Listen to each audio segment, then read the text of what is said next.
안녕하세요. 12월 6일 수요일입니다. 오늘은 욥기 30장 16절부터 31절까지입니다. 제가 읽겠습니다. 이제는 내 생명이 내 속에서 녹으니 환난 날이 나를 사로잡음이라. 밤이 되면 내 뼈가 쑤시니 나의 아픔이 쉬지 아니하는구나. 그가 큰 능력으로 나의 옷을 떨쳐버리시며 나의 옷깃처럼 나를 휘어잡으시는구나. 하나님이 나를 진흙 가운데 던지셨고 나를 티끌과 재같게 하셨구나. 내가 주께 부르짖으나 주께서 대답하지 아니하시오며 내가 섰사오나 주께서 나를 돌아보지 아니하시나이다.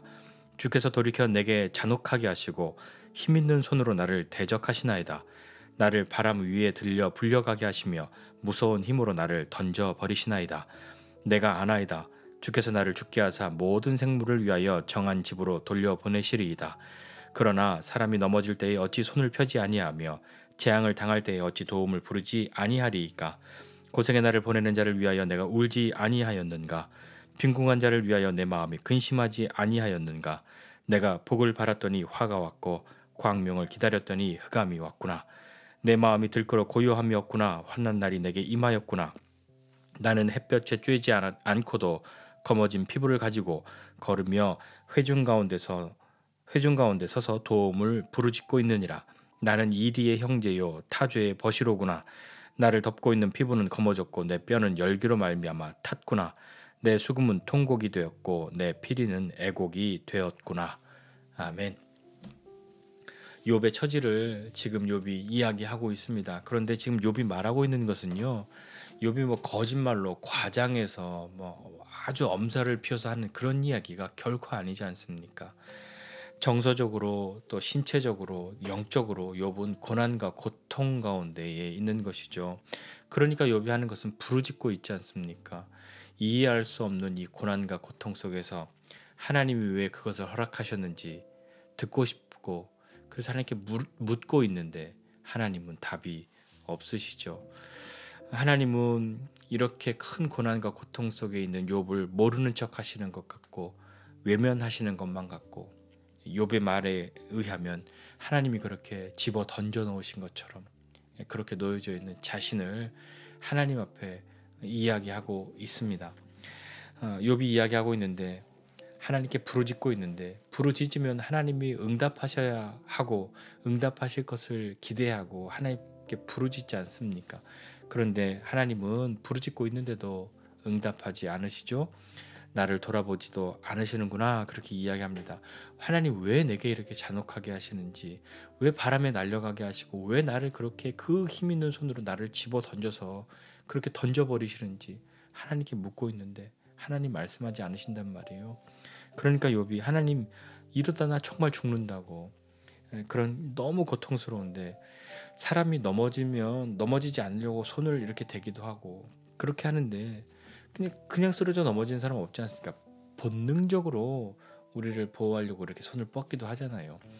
근데 욥은요, 그런 것처럼 재앙을 당하고 있는데 제가 도와달라고 그렇게 부르짖는 것이 당연하지 않습니까? 라고 하나님께 이야기하죠. 제가 어디 다른 데 도와달라고 이야기합니까? 다른 데 찾아가서 도와달라고 이야기하는 겁니까? 다른 데에 저를 하소연하고 있는 겁니까? 그것이 아니라 하나님께 구하고 있잖아요. 그런데 왜 저를 모른 척 하시는 거예요? 왜 외면하시는 거예요? 라고 욥이 하나님께 이야기하고 있습니다. 욥의 말처럼요, 25절 이하에 보니까요, 하나님, 난 정말 고생하는 그런 사람들을 위해서 함께 울었고 빈궁한 자를 위해서 마음에 근심하였는데, 내가 바란 건 복을 바랬는데 화가 왔고 광명을 기다렸더니 흑암이 왔단 말이에요 라고 이야기하죠. 우리도 만약에 지금 욥의 옆에 있다면요, 우리 주위에도 이런 사람이 있다면 하나님께 우리도 뭐라고 이야기하겠습니까? 하나님 이 사람이요 어떻게 살았는지 하나님 아시는데 어떻게 이러실 수가 있냐고, 좀 편을 들어주고 싶은 그런 마음 생기지 않겠습니까? 하나님 그간에 이 사람의 삶을 보셔서라도 그간에 일어났던 이 사람이 살고 있었던 그 모든 것을 하나님이 아실 텐데 어찌 이러실 수 있냐고, 그런 말이 왜 안 나오겠습니까?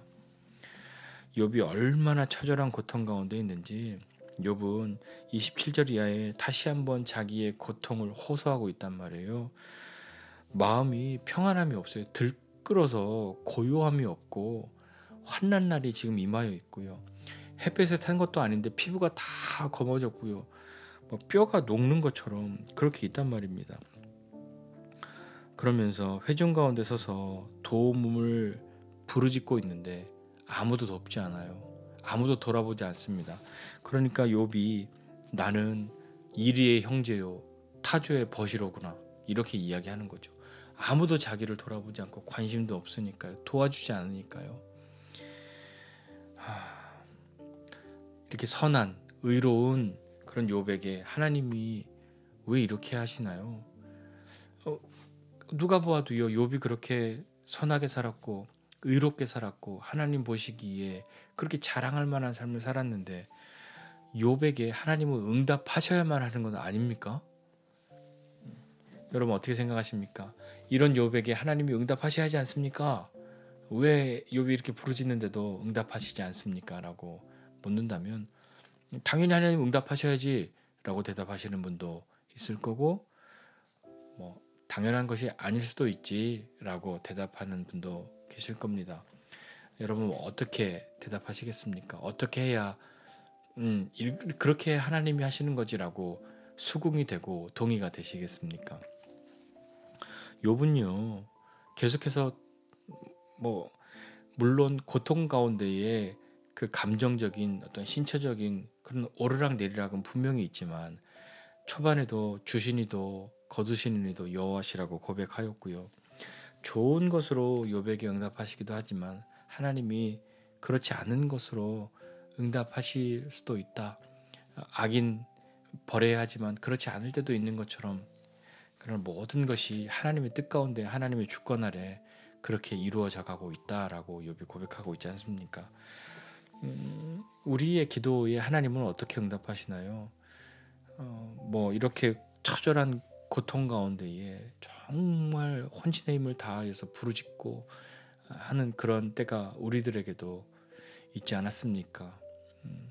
예수님도요 겟세마네 기도 우리 잘 아시죠? 예수님도 겟세마네 기도하실 때 얼마나 간절하게 기도하셨는지 핏방울이 맺히도록 그렇게 기도하시지 않았습니까? 그런데 하나님의 응답은요 어떤 것이었던가요? 예수님이 할 수만 있다면 이 잔을 내게서 옮겨달라고 그렇게 기도하셨던 그 예수님, 하나님은 무엇이라 말씀하셨습니까? 아무 대답도 안 하셨죠. 그러나 응답은 있었습니다. 하나님이 무엇이다 이렇게 말씀하진 않았지만 예수님이 하나님의 마음을 알게 된 거죠. 그 마음을 알고 계시는 거죠. 나의 원대로가 아니라 아버지의 뜻대로 되기를 원하나이다. 그렇게 기도하시지 않습니까? 뭐 예수님이니까 그렇지 우리가 어떻게 그럴 수 있습니까? 우리는 불가능한 일입니다 라고 그렇게 외치고 싶은 마음도 우리에겐 있을 겁니다. 욥도 오늘 부르짖고 있지 않습니까? 욥이 이렇게 부르짖는데 왜 하나님은 아무 대답도 안 하십니까? 욥에게 대답해 주셔야 우리도 기도할 용기가 날 거 아니에요. 우리도 뭐 찬양 부르지 않습니까? 나의 작은 신음에도 응답하시는 하나님이라고 그렇게 찬양도 하는데 정말 나의 작은 신음에도 응답하시는 하나님이십니까? 여러분은 어떠십니까? 아무리 답이 없으신 것만 같아도요, 모른 척 하시는 것만 같아도, 나를 외면하고 계시는 것만 같아도 하나님은 하나님이시죠. 하나님은 우리의 아버지이십니다. 그러니 우리가 그 하나님 앞에 믿음으로 반응한다라고 할 때 한 가지는 하나님이 아무리 대답하지 않는 것 같아도 다른 데 가서 부르짖지 말고 다른 데 가서 호소하지 말고 다른 사람을 붙들고 호소하지 말고 그래도 하나님께 부르짖고 하나님께 호소해야 하지 않겠습니까? 욥이 하나님 뭐 불러도 대답도 안 하시고 응답도 하시지 않는데 나를 그렇게 돌아보시지도 않는 하나님인데 라고 하면서 여전히 그는 하나님께 호소하고 있지 않습니까? 우리의 기도는요 어떻습니까? 우리의 기도는 하나님 내가 이러이러하니 빨리 응답하십시오. 난 이걸 원합니다. 하나님 예습니까? 아직 아닙니까? 언제 예스하실 겁니까? 라고 그렇게 압박하는 것이 우리의 기도의 대부분이지 않습니까? 기도는 우리가 원하는 것을 얻어내고 하나님의 뜻이 내 강력한 기도에 바뀌어서 하나님도 내 뜻에 동의하시도록 하는 것이 기도의 능력이라고 그렇게 생각하고 계시지는 않습니까? 그렇다고 한다면 앞서 우리가 말한 예수님의 그 겟세마네 기도는 결국엔 기도의 강력한 기도가 아니었던 것일 수도 있는 것 아닐까요? 욥이 지금 이렇게 부르짖고 있는데 하나님은 아무 말씀도 하시지 않는다면 그 기도의 의미는 도대체 무엇이란 말입니까? 어렵고 힘들어도요, 우리는 기도해야 합니다. 다른 데 부르짖는 것이 아니라 하나님께 부르짖고 하나님께 호소해야 하는 것이죠. 응답하시지 않는 것만 같아도 왜 그렇게 하나님께 부르짖어야만 하냐면 많은 이유가 있겠지만 그 중에 한 가지, 다시 한번 우리의 마음에 새기기를 원하는 것은 하나님의 뜻이 이루어지는 것을 기뻐하는 사람이 되기 위하여 우리는 하나님께 기도해야 합니다. 예수님의 기도가 그런 기도였죠. 나의 원대로가 아니라 아버지 뜻대로 되기를 원합니다. 할 수 있으면 이렇게 되기를 원하지만 아버지 뜻대로 되기를 원합니다. 그 아버지 뜻이 이루어졌을 때 예수님은 괴로우셨습니까? 내 뜻대로 됐어야 하는데 아쉬우셨습니까? 그것이 아니죠. 우리도 우리의 마음에 원함은 있고 바람은 있어서 하나님 앞에 기도하고 우리의 뜻이 이렇다고, 내가 원하는 것은 이렇다고라고 말을 하지만, 그러나 그 기도가 계속해서 하나님 앞에 기도가 되어질 때에 마침내 우리의 그 기도도 하나님의 뜻대로 되기를 원합니다 라고 그렇게 고백하는 기도에까지 나아가지 않습니까? 거기에까지 또 나아가야 하지 않겠습니까? 결국에 하나님의 뜻이 이루어졌을 때 내가 원하는 것을 주셨든 내가 원하는 것을 주시지 않았든, 내가 원하는 때 그것을 해주셨든 내가 원하는 때에 하시지 않고 그 언젠가 그 다른 때에 하나님이 이루시고자 하신다고 하여도 하나님의 뜻이 이루어졌을 때 그것이 우리의 괴로움과 아픔이 되는 것이 아니라 기쁨이 되는 사람이 되기를 위하여서도 우리는 기도해야 하지요. 대답하지 않으시는 하나님 앞에 우리의 마음을 토로해야 하는 것입니다. 참 쉽지 않습니다. 욥이 하나님 안 들어주시면, 우리처럼요, 하나님 안 들어주시면 제 마음대로 할 거예요. 하나님 내가 이렇게 부르짖는데 하나님 반응하시지 않으시면 나는 내 마음대로 막 다른 데 찾아가고 하나님이 싫어하시고 괴로워하시는 일 막 해버릴 거예요.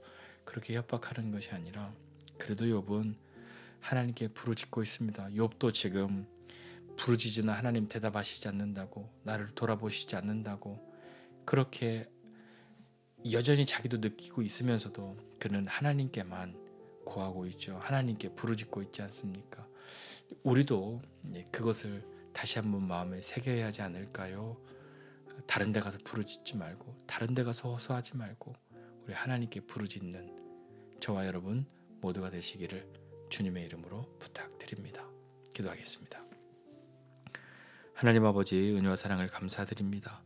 하나님, 여러 어려움과 고통의 때가 우리 가운데 있는데 하나님, 그때에 우리를 도와줄 사람 누구인가 찾고 우리의 힘이 되어줄 것이 무엇인가 찾을 때 아무것도 보이지 않는 때도 있습니다.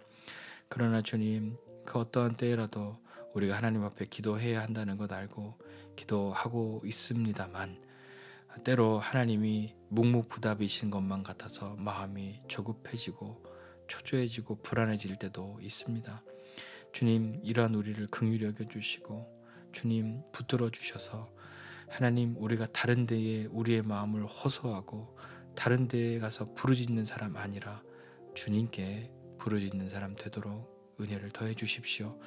그리하여 마침내 하나님의 뜻이 이루어졌을 때에 그 뜻 이루어짐을 기뻐할 수 있는, 그 뜻 이루어졌음을 인하여 감사할 수 있는 그런 믿음의 사람들이 다 되도록 주님 은혜를 더하여 주시옵소서. 감사드리고 예수님의 이름으로 기도드립니다. 아멘.